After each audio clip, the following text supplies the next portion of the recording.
Greetings, everyone, and welcome to the Creation Summit for 2022 at the Masters University. Our topic this year is it's a small world, and I've been asked to talk about the microbial creation, and I'm going to concentrate on viruses. It certainly is a viral creation, and that certainly has been on our minds the last 2 years as we are hopefully moving out of this pandemic. And I say it's a viral creation also because of the abundance of this creature and the design features in this creature. As much as we have bad feelings about viruses, we're going to see a tremendous design feature to this group of organisms that is due to the creator's hand. Viruses are the most abundant organism on Earth.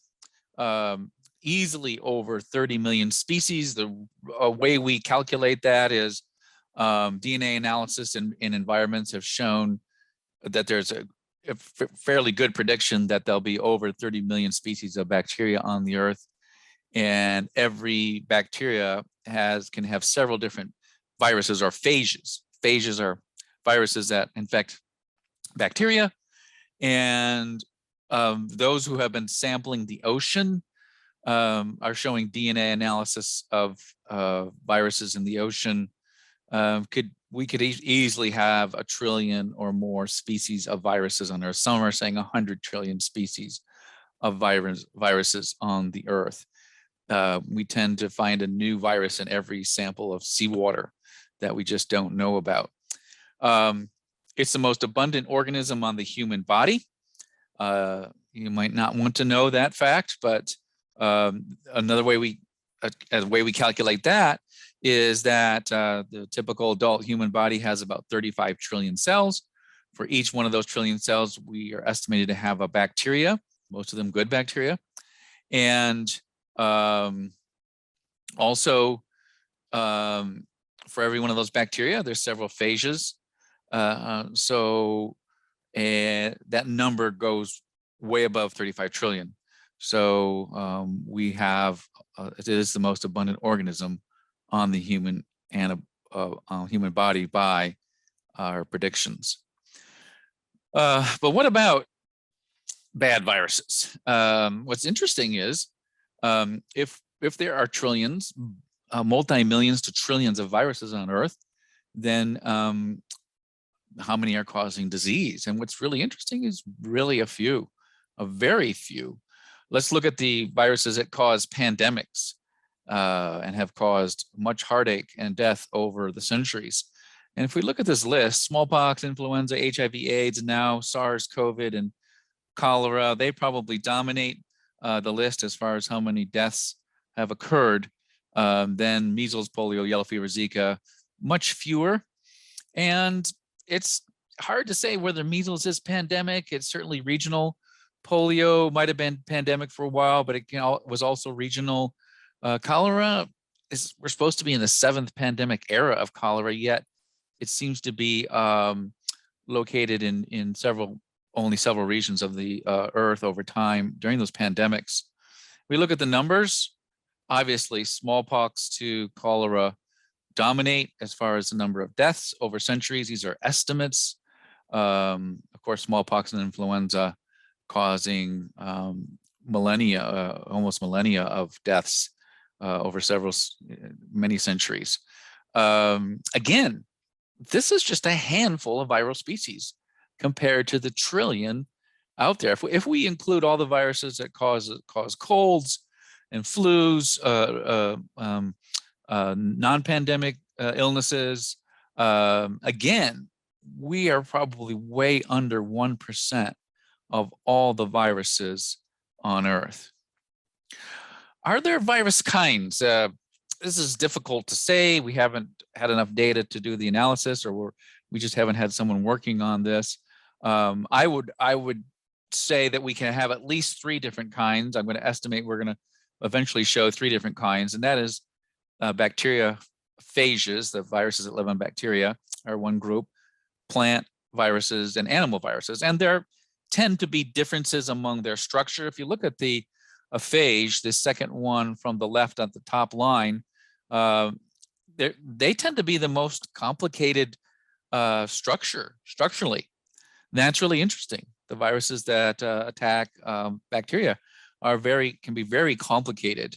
They have these tails, injection ports, tail fibers, geometrical shaped heads. We do find the geometry on the fourth virus on the top, which is a animal virus, typical of what can cause a cold. There's some similarity, but not the intense structure that we find in the bacteriophages. I think if we had enough character sets available, which maybe we're getting there, we might show that the phage kind and the animal kind and the plant kind of viruses are truly separate kinds. In many cases, all of these are complex. What's interesting is we typically only have enveloped viruses in the influenza and the animal viruses, those that have infect animals and humans. You see the influenza virus there, that outer layer is part of that is a lipid structure. What's interesting is those lipids are gained from the host in many cases. So could this be a secondary adaptation of animal viruses? Also, animal viruses don't spend a lot of time on the human body.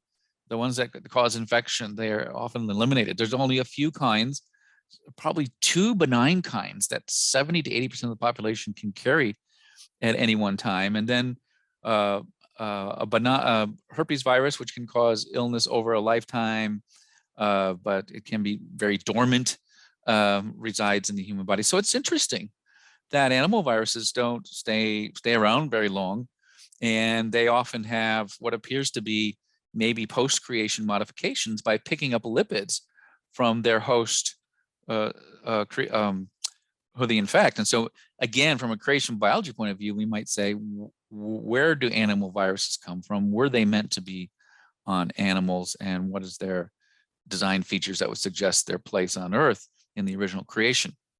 So we could have 3 kinds, which work needs to be done. What are viruses designed to do? And for the rest of the talk, we're going to talk about these 4 areas. From a creation point of view, viruses give every evidence to be designed. Maybe there's a few that could be attributed to leftover, maybe mistakes they became viruses. But in most cases, viruses look designed. They have complicated structures and they have complicated life cycles, very intense and complicated. I would say most of the viruses appear to be designed to be. Again, we might need to do, to work on that to really prove that. But there's definitely designs. There's definitely complexity involved. And so based on that, I find at least 4 areas where we can find viruses involved in creation, and in many cases doing something beneficial for the creation. They're involved in the biomatrix. They're guardians of the microbiome. They're often involved in immune responses. So they often can be part of the immune response, called immune system components. And ages, altruistic genetic elements.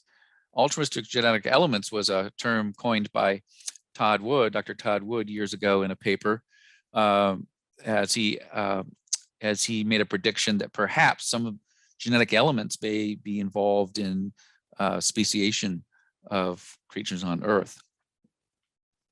What about the biomatrix? The biomatrix is amazing. I wrote a paper in 2003 in the ICC on this very topic. And I think it's been a very somewhat of a successful theory in creation biology. The idea is all microbes on Earth, all the classes of microbes on Earth can be found in soil and water, in plants and animals and humans.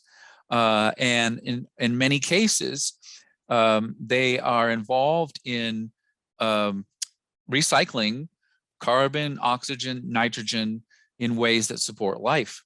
In fact, most of the nitrogen on Earth comes through a microbe attached to plants. And many of the bacteria have been found recycling just about every atomic element on Earth. So the theory I proposed was that these creatures were probably created in the soil and water in those very early days of creation. And they were also created part of created beings in something we call the microbiome. The microbiome are the creatures that live on us that tend to be either benign or supportive of life. So carbon, oxygen, nitrogen, hydrogen, all of these elements that living creatures need are recycled by microbes, especially bacteria. So what do viruses do then in this recycling project? Well, they're involved in a major recycling project. This is a cyanobacteria. Cyanobacteria, once known as blue-green algae, until we discovered they were bacteria, are in every waterway on Earth. They can be so dominant in the ocean that they undergo population explosions called blooms, and some of those blooms can be seen from outer space. We have photographs of those. What is this creature doing? It's definitely involved in photosynthesis. It's definitely fixing carbon, okay? The estimates are that this creature, along with other planktonic bacteria in the ocean, are retrieving or capturing as much carbon as all the plants on the Earth. And they have a phage called a cyanophage. So cyanobacteria have an associated phage called cyanophage, and they are bursting them open, controlling their population. But also, as they are undergoing lysis of these bacteria, they're really helping to release that carbon. And they are releasing so much carbon that some of it sinks to the ocean floor. And now we have this carbon cycle promoted by cyanophages and cyanobacteria on Earth. Also, many of the planktonic phages in the ocean, or several, can carry photosynthetic genes and be involved in promoting photosynthetic genes in the bacteria. And to the degree that there are some publications that estimate that for every 10 breaths that we take, one of those involves uptake of oxygen that was produced in part or whole by planktonic viruses in the ocean. So phages. So this is very interesting and quite amazing. And I often talk about this in a lecture, and I come to the conclusion or tell my class that isn't this like our God to use the weak and small to demonstrate his power and his goodness. So here's a bit of a summary on the biomatrix and how viruses may be involved. Phages are the most abundant biological organism in the ocean. 1 liter of seawater contains 100 billion viruses. The infection rate in the ocean can be 100 billion trillion times per second. 15 to 40% of the ocean bacteria are killed each day. Phages cause release of billions of tons of carbon in oceans each year. Ocean phages carry photosynthetic genes participating in global oxygen generation. Phages contain a global vault of genetic information. This has been recognized by researchers that there's so many phages in the ocean, and they all are harboring genes, perhaps some traded and taken up from bacteria, that we basically have a global vault of genetic information in the phages in the ocean and other environments. Another interesting thing is phages prevent the spread of cholera and other bacterial-based disease. Let me give you an example of cholera. So cholera outbreaks often happen near Bangladesh every year or so during the monsoon season. And the monsoon season, of course, can wreak havoc on the land and mixing of wastewater with public water sources. And that is part of the reason that people get cholera. But what's interesting too, some researchers have just looked at the ocean water during these monsoons, and they have shown that there are fewer phages per bacteria because of a dilution effect. It very much looks like when these phages, which lyse cholera bacteria, are diluted, then they are less effective at controlling the population of cholera. This is really interesting. So we do believe that these phages actually help control cholera. There was a lot of myths about the Ganges River in India, where it was known that if you had cholera and bathed in the river, you could be cured. And now we know that in some cases that probably occurred because people were picking up phages while bathing in the water. The next thing we're going to look at is the fact that viruses can be guardians of the microbiome. The microbiome are the creatures that live on animals and humans. And our microbiome is often referred to the bacteria that live in our gut, because that's the dominant place where they live. And they actually help with production of vitamins and digestion. And so what do viruses have to do with this? Well, let's take a look at this and this diagram. And we're going to see in this diagram that the yellow bacteriophage here is injecting its DNA. It's reproducing inside a bacterium, making its capsid head there in yellow form. And then it's bursting out of the bacteria and what's called the lytic cycle. This is part of this population control and part of ways that bacteria can release something that's important for the environment. And but what is this doing in the human gut? Well, it could be certainly population control. But the other thing is the lysogenic cycle, which is very interesting. So the lysogenic cycle you see is an alternate cycle here, where the viruses inject their DNA or RNA, but instead of lysing open the bacteria, they incorporate into the DNA. That's called lysogeny. What's even more interesting, and the question is why? Why are they just hanging out? Are they protecting themselves? What is going on? And how does this help the organism in which it lives? And I think this is a great viewpoint of creationism. We're not just looking at viruses here in reductionist mode. We're looking at where they live and what they do. And how could they help the microbiome here? That's a question we can ask. Well, it turns out that if you disturb that bacterial cell by some type of carcinogen or some way of manipulating of altering the DNA by a mutation, that causes the lysogenic cycle to convert to a lytic cycle. And this was discovered by the Lederberg husband and wife team in the 1940s. And what they did, and it was Esther Lederberg who discovered this, she was growing E. coli on a plate, and you see the smooth light green surface of that plate. That is what's called a lawn of bacteria, and that lawn has holes in it. And those holes were created when Esther Lederberg held a UV light over the growing culture of bacteria. And now we know that UV light caused something called the lambda phage to, which was incorporating into the DNA, to come out of the DNA and go into a lytic cycle. This is really fascinating. And it was a breakthrough in that helped the discovery of genetics, because now we had a simple system where we could manipulate genes and DNA. That was a concentration of the studies.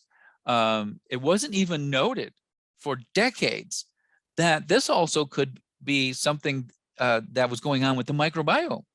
Think about it.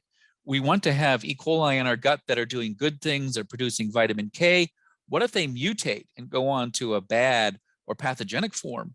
Well, with lysogenic phages incorporated, if there is a challenge to the DNA, they might go into their lytic phase and break open the bacteria, preventing their alteration, kind of promoting stasis.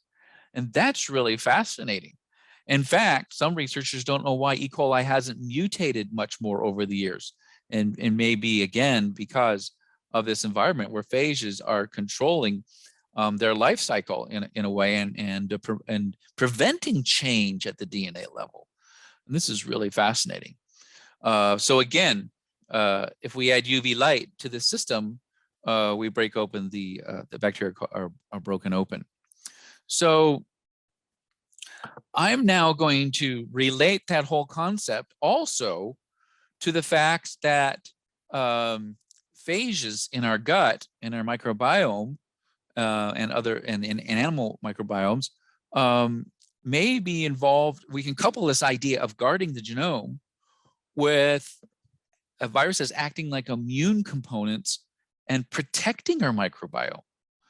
So if we look at lambda phage, the phage that was discovered lysing open E. coli in the 1940s, we can find pictures of it coating bacteria. And I started looking at images of electron microscopy images of viruses coating bacteria and gut bacteria, and they can be all over the bacteria. uh, in high numbers. And I thought, wait a minute, how did they get these photos? Because the viruses should not only be coating it, but on the inside, they're going to break open the bacteria. How do we even get these images? And it suggested that these viruses can coat the surface of the bacteria and not necessarily break them open immediately. And this was really interesting because bacteria, if they're broken open, even the E. coli in our gut, if they're broken open, their surface components can cause incredible illness, fever, inflammation. The pathogenic E. coli have some of the same surface markers as our microbiome E. coli. And so I've always thought, how in the world does this turnover of our microbiome, when these bacteria are broken up, why aren't we continually inflamed and infected and in having fevers because of our own microbiome bacterial surface components? And so I started thinking about this immune shielding. And so here's some other photos. This is on your left-hand side, you see flagellum, or the long strands. If you look close, they're coated with little phages. And then if you look at the right, there's another structure coming from the cell at the upper top with, you can see the individual phages coating the surface of that flagellum, or pilus, sometimes we call it. They're very abundant. And so I developed a theory, and I have a proposed model that, in fact, the phages could be protecting our microbiome and protecting our immune system from our own bacteria breaking down. So if we look at the bacteria in blue and the coating of the phages in white, okay, just imagine the coating of phages is the white part. Under natural cell death, the bacteria break down, and those pieces, if they get into our bloodstream or whatever, can cause huge problems. But if they're coated with phages, our immune system can't see those bacterial surface components. Then combine that idea with the phages that integrate into the DNA. If a good E. coli is mutated by a carcinogen or a mutagen, then those bacteria are killed, because just like the UV light, that protective phage comes out of the DNA and destroys the bacteria. And then we still have these little parts available, but these parts are coated by a phage coat. So this is a model I proposed in another ICC article, suggesting that phages, in a sense, are helping part of our immune system here in helping to promote our microbiome and preventing inflammation. Let's take a look at, let's see, AGEs, altruistic genetic elements. Altruistic genetic elements, this idea that perhaps rapid speciation in our creation models could have been promoted by altruistic genetic elements. But one of the problems is, if an altruistic genetic element causes rapid speciation and it remains in the organism, how does rapid speciation stop? Because we believe as creationists, this happened in bursts in the past, and is not happening to a great extent now.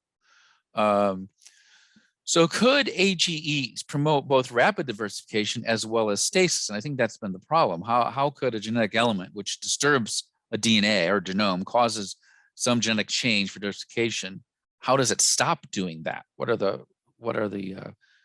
guardrails here and the processes?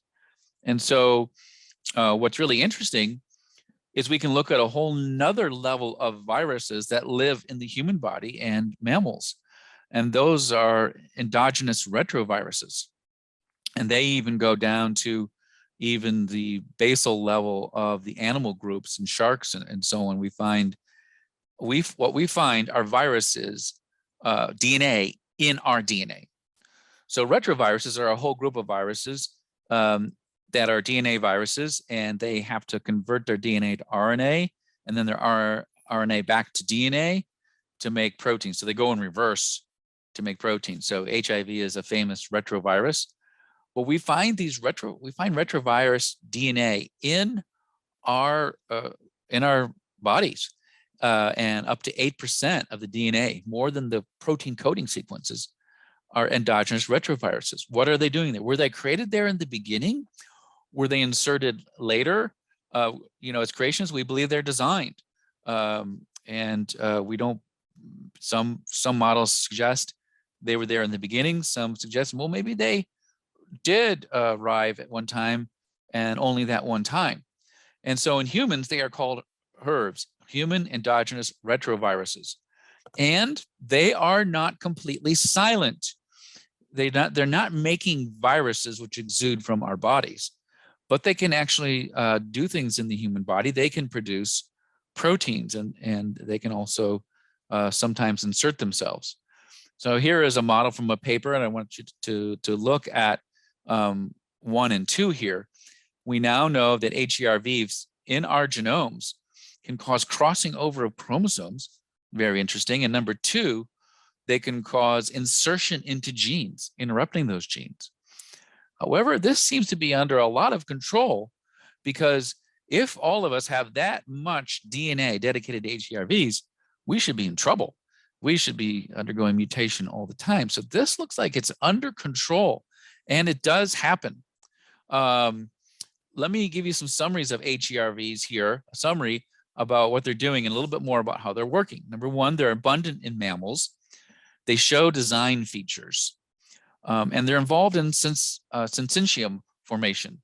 And syncytium is a layer of cells produced by the fetus that are involved in setting up the placental contact with the mother. And what we find is preferential expression of ERV proteins, okay?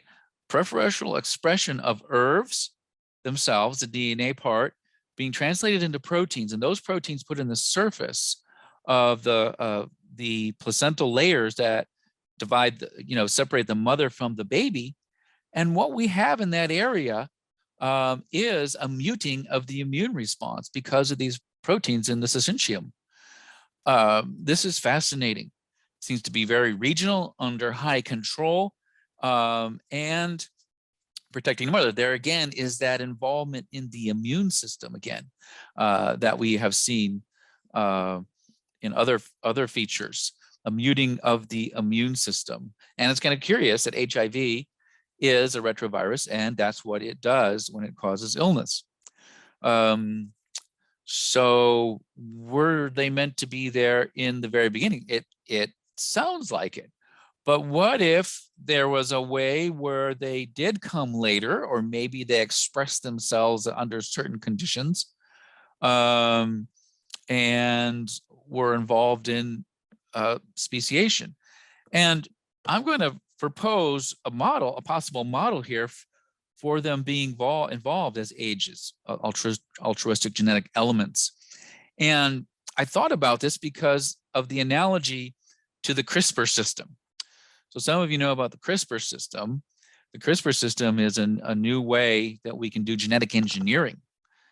We can put very easily now DNA into a human embryo, possibly prevent disease. There's a lot of ethical issues there using this CRISPR system.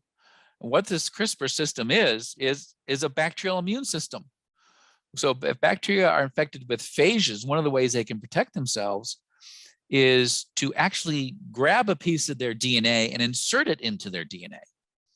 Okay, a little different from the model before, but it's still very similar to this lysogeny model.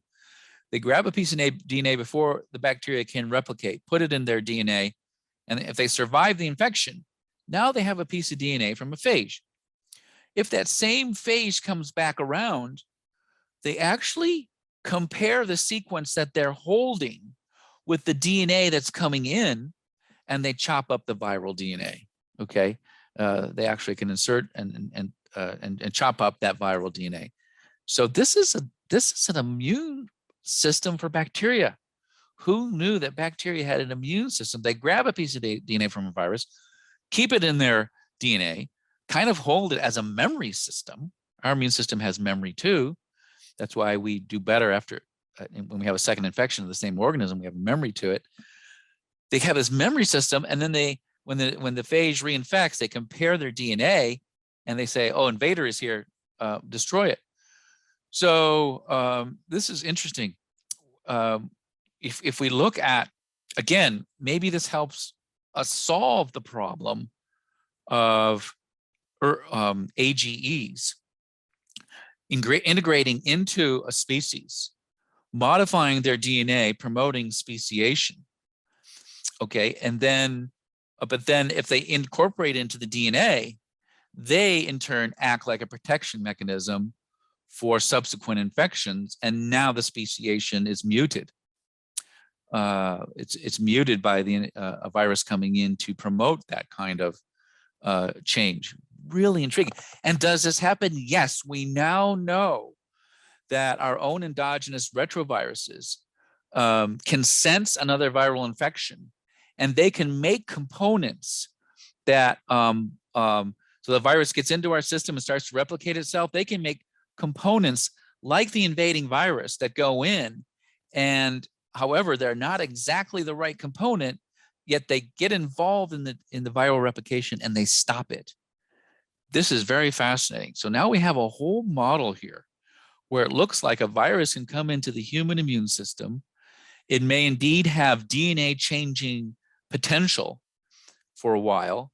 And then over time, as it integrates into the host DNA, it becomes a protection mechanism against more infection. And therefore, again, if this was used for speciation, the first infection or the first expression of the ERV, if it was created there, is involved in speciation.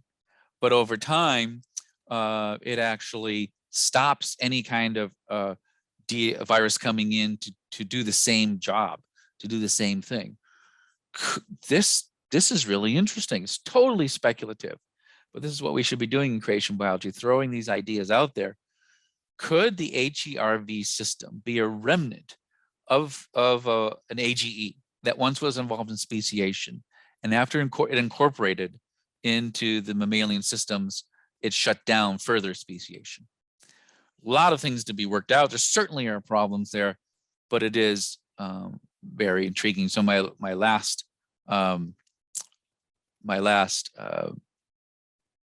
summary there is that ERVs, could they be a possible AGE speciation element? And that's total speculation, but I find it to be interesting. And it's interesting to me. We find a model in bacteria that is very analogous to the model in humans. Again, I think giving us more credibility to the fact that this could be a real design feature.